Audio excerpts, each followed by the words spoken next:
پھر آگے اللہ نے اگلی آیات میں یہودیوں کے عام پبلک کا ذکر کیا. یہ تو ان کی علماء کی شرارتیں تھیں نا, کہ جو کہتے تھے تم تورات, ظاہر ہے علماء کو ہی تورات کا پتہ تھا, عام لوگوں کو نہیں پتہ تھا. اللہ نے اب پبلک جو ان کی عام لوگ ہیں ان کی باتیں ذکر کی ہیں کہ وہ بھی بالکل فارغ ہیں.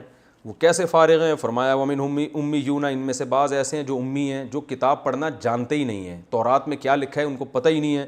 لا یعلمون الکتاب, ان کے پاس کتاب کا علم نہیں ہے, یعنی آسمانی کتاب یعنی تورات. الا امانیہ, سوائے کچھ تمناؤں کے, یعنی ان کے پیروں مرشدوں نے اور ان کے رہبروں نے کچھ چیزیں یہ والا یہ کر لو گے تو تم جنت میں چلے جاؤ گے, اور یوں ہو جائے گا تو جنت میں چلے جاؤ گے, اور تم تو ویسے یہودی ہو, یعقوب علیہ السلام کی اولاد ہو, تم تو جاؤ گے ہی جاؤ گے. تو کچھ تمنائیں ہیں جس میں ڈال دیا ہے, یعنی وہ بھی کتاب کو فالو نہیں کر رہے. میں جب یہ آیت پڑھتا ہوں تو واقعی وہ حدیث کی تصدیق ہوتی ہے. نبی صلی اللہ علیہ وسلم نے فرمایا لَتَتَّبِعُنَّ سُنَنَ الَّذِينَ مِن قَبْلِكُمْ, تم لوگ بھی اسی راستے پہ چلو گے جس پر پچھلی امتیں چلی ہیں. تو آج بھی جو باطل علماء ہیں, جو باطل اور جاہر پیر ہیں, انہوں نے عوام کو تمناؤں میں ڈال دیا ہے. یہ والی آیت اتنی دفعہ پڑھ لو تو یہ ہو جائے گا, یہ والی صورت اتنی دفعہ پڑھ لو تو یہ ہو جائے گا, یہ سارے کام بن جائیں گے. فجر کے بعد 26 دفعہ یہ پڑھو گے تو 365 دفعہ یہ پڑھو گے تو یہ ہو جائے گا.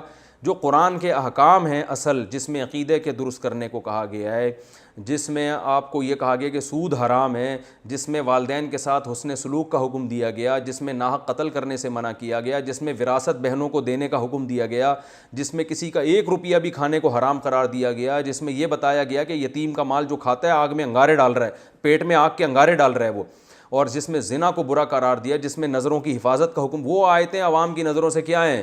اوجھل.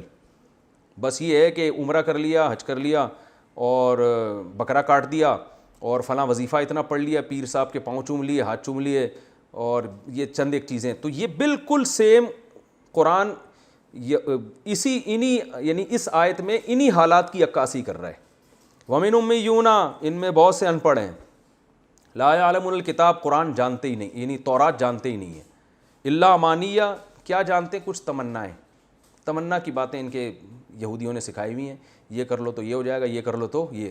ان کو یہ نہیں بتایا کہ بھائی سب سے پہلے ایمان ضروری ہے, اور آخری پیغمبر کی یہ علامتیں ہیں, اس پیغمبر پر ایمان لائے بغیر تم جنت میں نہیں جا سکتے. حضرت عیسیٰ پہ بھی ایمان لاؤ, حضرت موسیٰ پہ بھی, اس پیغمبر پر بھی. پھر سود سے بھی بچو, جو یہودی جو سود لیتے ہیں اس سے بھی بچو, زنا سے بچو, اور بہت سارے احکام. تو اللہ اس سے دیکھو یہ پتہ چلتا ہے کہ کتاب کا علم کتنی بڑی نعمت ہے. تو آپ لوگ بھی جو ہے نا اس آیت کو سن کے موٹیویشن ملنی چاہیے ہم سب کو کہ قرآن کا سیکھنا اور سمجھ کے پڑھنا یہ بہت بڑی اللہ کی نعمت ہے. ورنہ بہت سے مذہبی لوگ بھی آپ کو الو بنا سکتے ہیں, مذہبی رہنما بھی, اور جو بنائے چلے جا رہے ہیں. تو اس لیے خود سیکھ کے پڑھیں.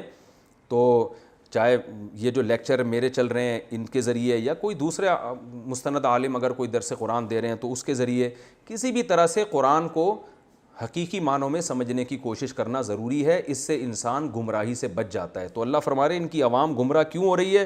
ان کو ان کے پیروں مرشدوں نے کچھ لارے رپے دیے ہوئے ہیں, کچھ امیدیں دلائی ہوئی ہیں لمبی لمبی, جو اصل احکام ہے وہ تو ان کو بتائے نہیں جاتے. فرمایا وَإِنْهُمْ إِلَّا يَظُنُّونَ, اور نہیں ہیں یہ لوگ مگر صرف گمان, یعنی ان کے پاس اپنی بات کے برحق ہونے کے دلائل نہیں ہوتے, محض ایک گمان پہ پوری قوم چل رہی ہے کہ جی ہم چونکہ یعقوب علیہ السلام کی اولاد میں یہودی ہے تو سیدھا سیدھا نان اسٹاپ ہم جنت میں جائیں گے, اور ہمیں نہ نبی پر ایمان لانے کی ضرورت, نہ سود چھوڑنے کی, نہ اور برائیاں چھوڑنے کی, نہ جھوٹ بولنے, جو منافقت ان میں تھی کسی چیز کی ضرورت نہیں ہے, بس ویسے ہی چلے جائیں گے. یا جیسے آج کل لوگ کہتے ہیں کہ اتنی دفعہ یہ پڑھ لو تو اتنی دفعہ یہ پڑھ لو.